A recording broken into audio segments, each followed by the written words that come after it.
Obviously, everybody could silence your phones. Okay.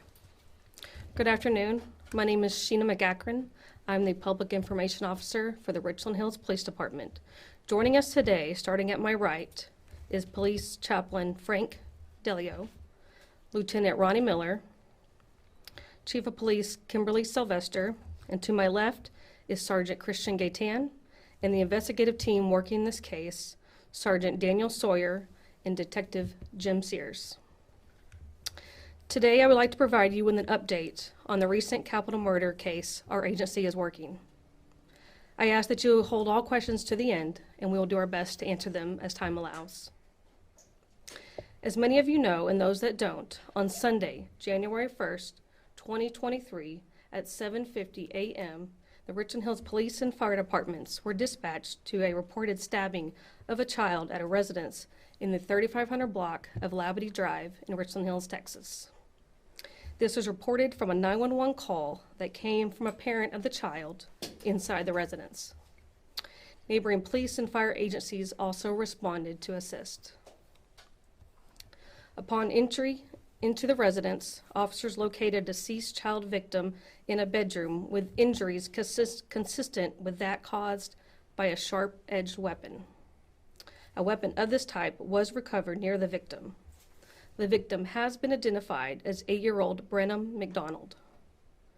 The suspect has been identified as 62-year-old Phillip Hughes, a grandfather to Brenym. The suspect was located by a responding officer approximately a block away from the residence and taken into police custody without incident. The suspect was transported to the Joint Detention Center at North Richland Hills Police Department and charged with capital murder. He has since been transferred to the Tarrant County Correction Center and held on a $2 million bond. The Tarrant County Medical Examiner's Office completed an autopsy and released the initial case findings, stating the cause of death as sharp force injuries to the neck and chest. In the manner of death is homicide.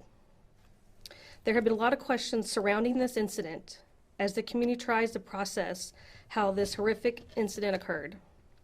Some of the questions are why this happened and whether or not there have been any previous police calls to this residence. It is difficult to understand how this heinous crime could happen, and these details are being gathered by the investigators. We can say that the investigation thus far has revealed only one suspect, and that suspect remains in custody. Prior to this incident, Richland Hills Police had no arrests involving the suspect and no incidents involving any violence.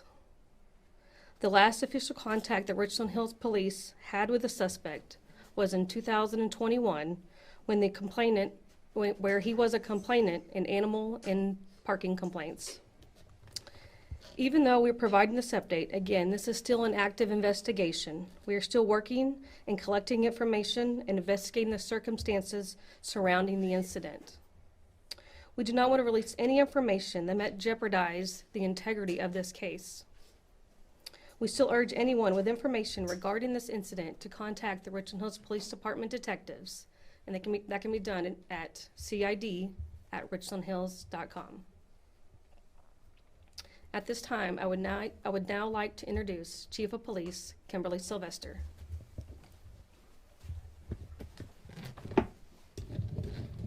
Good afternoon. As Officer McGackran stated, I am Kim Sylvester, Chief of Police for the Richland Hills Police Department. It is with heavy heart that we have to meet today to discuss this horrific crime that occurred on New Year's Day. On behalf of the entire Richland Hills Police Department, we offer our deepest condolences to Brenham's family. We made this photo today to stand up here with us of Brenym as we discuss this tragedy. Words cannot begin to express our frustration and sadness that we are all feeling as a result of this case. Nor can any words spoken heal the pain that comes with the loss of a child. Brenym had his whole life ahead of him. He was a smart and talented young boy who loved to sketch and draw. Yesterday, I met with Brenham's parents and some of his extended family to not only express our deepest regret for their loss, but also ensuring them that all support resources will be here for them during this time. We realize that this case has affected not only the family, friends, and loved ones of Brenem, but also our entire community and beyond. This has also been a tough, emotional investigation for our officers and staff that were first on scene and those handling this investigation. As police officers, responding to cases like these can take an emotional toll on our responding officers. As a first responder, you pray that you never have to respond to a call like this. But when the call does come, officers do their job and take care of business at hand. There is true evil in this world, and our community has experienced this with Brenem's death. Our role as the police department is to conduct a thorough and complete investigation and ensure that all the facts are uncovered and presented in this case to bring justice for Brenem. Based on the facts of this investigation and the evidence collected, we have the suspect in custody responsible for Brenem's death. We will do everything in our power and authority to work with the district attorney to hold this suspect accountable for his actions. The investigative team standing with me today anticipates turning this case over to the Tarrant County District Attorney's Office by the end of this week. We have been in contact with Birdville ISD, the school district where Brenem attended school, which has also been impacted by this tragedy. School officials have been working diligently with their team of professionals to provide support to students and the faculty. I am extremely proud of the hard work by the men and women of this department working on this case. Police officers are humans. Many even have children that are Brenem's age. So our hearts break and mourn for Brenem's loss as others do. I want to thank the North Richland Hills Police Department for their assistance in providing us with additional resources to handle a case of this magnitude. Additionally, I would like to thank Alliance for Children for immediately reaching out and offering their services for the family and others affected by this crime. I would like to close by thanking our community for your outpouring of support during this time and ask that you continue to keep everyone involved in your prayers. Thank you.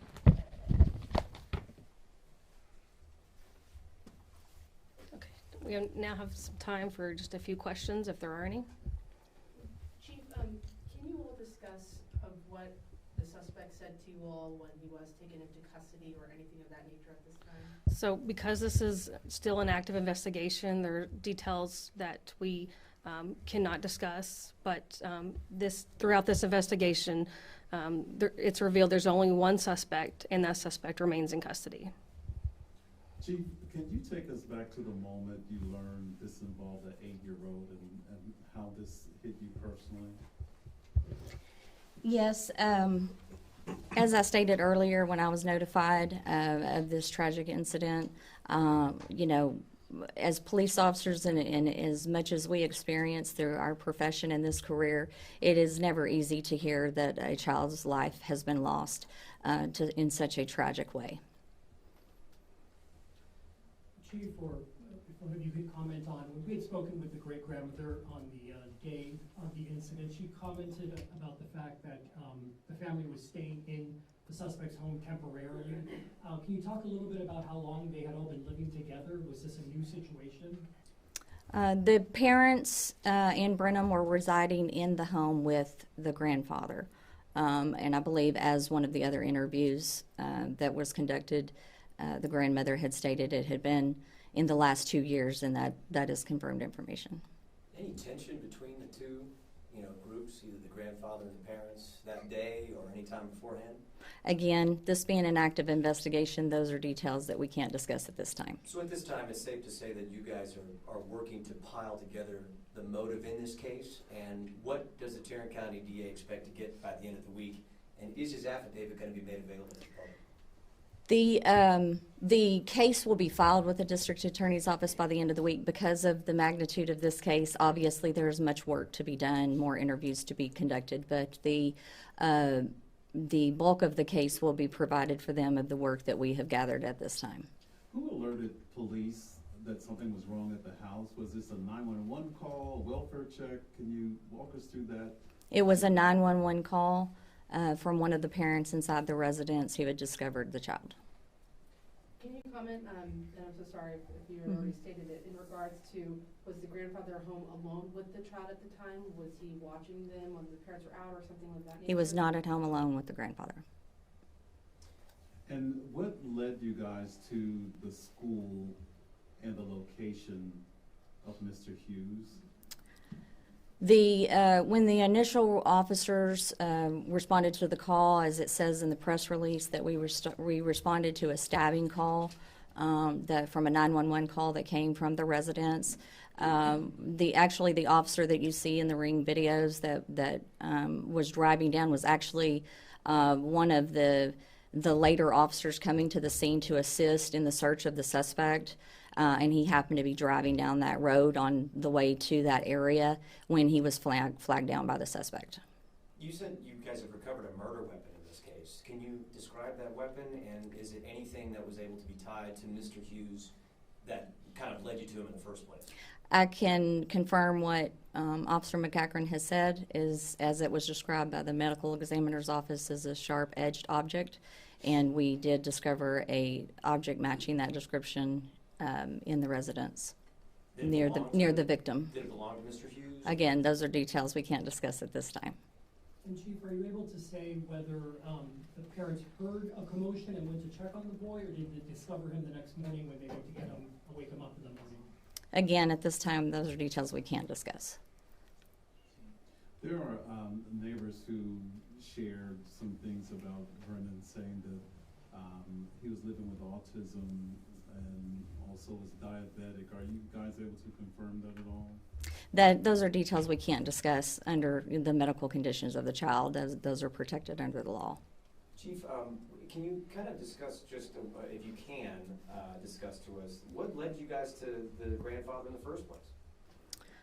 I believe it was the initial information provided from the 911 caller.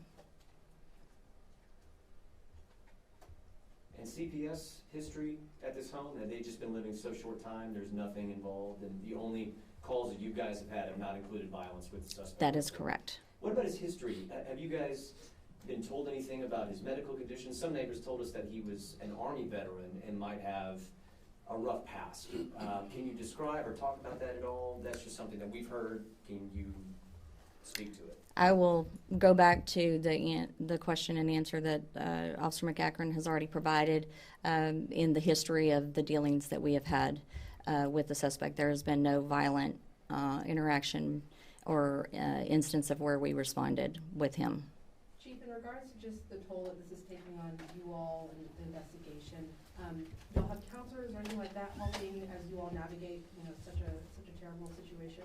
Absolutely. We have programs in place for our staff here to deal with these types of situations, and I will say we have had, again, an outpouring of support for the family and for our team as well, in offering those types of assistance for our staff.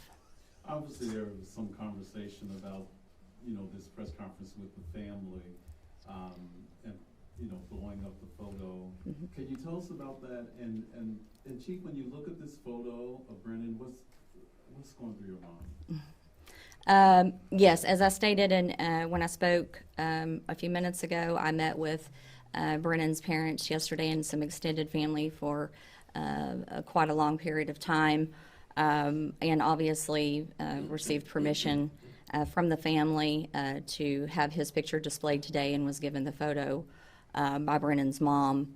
A lot of what we discussed yesterday was just about Brenem and about what a wonderful young man he was, and how he loved to draw and sketch, and had been given a lot of sketching books for Christmas, and how actually gifted and talented and very smart that he is. And those same sentiments were shared with me from the school district as well. We'll take just 2 more questions. If anyone's got any more questions. You might have mentioned this, but you know how long the family had been living at this residence? We don't have the exact details of how long they were living there, but Brenem was a resident of this home, and so was the grandfather and his parents. Okay, so we're going to conclude. Just want to thank you all for coming, and thank you for being here this afternoon, and for covering this story. Thank you to the media for covering this story, with being sensitive to the family and our officers. Thank you all.